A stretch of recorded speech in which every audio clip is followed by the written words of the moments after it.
Il était une fois une fille de village la plus jolie qu'on eût su voir. Sa mère en était folle et sa grand-mère encore plus folle encore. Cette bonne femme lui fit faire un chaperon rouge qui lui seyait si bien que partout on l'appelait le petit chaperon rouge.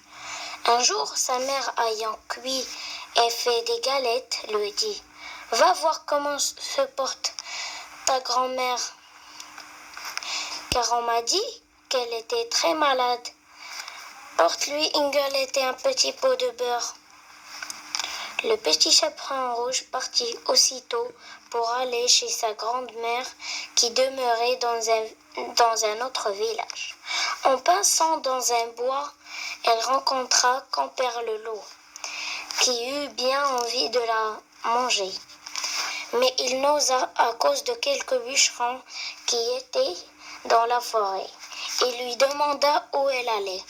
La pauvre enfant, qui ne savait pas qu'il était dangereux de s'arrêter à écouter un loup, lui dit « Je vais voir ma grand-mère » et lui porter une galette avec un petit pot de beurre que ma mère lui envoie. « Demeure-t-elle bien loin ?» lui dit le loup. « Oh oui !» dit le petit chaperon rouge. « C'est par-delà le moulin que vous voyez tout là-bas, à la première maison du village. » « Eh bien, dit le loup, je veux aller voir aussi, et je m'y vais par ce chemin, ici, et toi par ce chemin-là. Et nous verrons qui est le plus tôt. » Le loup se mit à courir de toutes ses forces par le chemin qui était le plus court. Et la petite fille s'en alla par le chemin le plus long, s'amusant à cueillir des noisettes, à courir après les papillons et à faire des bouquets de petites fleurs qu'elle rencontrait. Le loup ne fut pas lent à arriver à la maison de la grand-mère. Il heurte « Toc toc, qui est là ?»« C'est votre fille, le petit chaperon rouge, » dit le loup en creusant sa voix. « Qui apporte une galette et un petit pot de beurre que ma mère vous envoie ?» La bonne grand-mère, qui était dans son lit à cause qu'elle se trouvait un peu mal, lui cria « Tire à la chevillette, la bobinette chera. » Le loup tira la chevillette et la porte s'ouvrit. Il se jeta sur la grande femme et dévora en moins de rien, car il y avait plus de 3 jours qu'il n'avait rien mangé.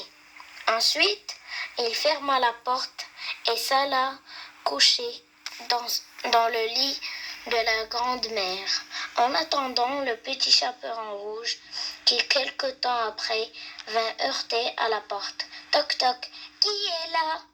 Le petit chaperon rouge, qui entendit la grosse voix du loup, eut peur d'abord, mais croyant que sa mère était enrhumée, répondit « C'est votre fille, le petit chaperon rouge, qui vous apporte une galette et un petit pot de beurre que ma mère vous envoie. » Le loup lui cria, en adoucissant un peu sa voix. « Tire la chevillette, la bobinette chera. » Le petit chaperon rouge tira la chevillette et la porte s'ouvrit. Le loup, la voyant entrer, lui dit, en se cachant dans le lit sous la couverture: « Mets la galette et le petit pot de beurre sous la huche et viens te coucher avec moi. » Le petit chaperon rouge se déshabilla et vint se mettre dans le lit, où elle fut bien étonnée de voir sa grand-mère était faite en s'en déshabiller.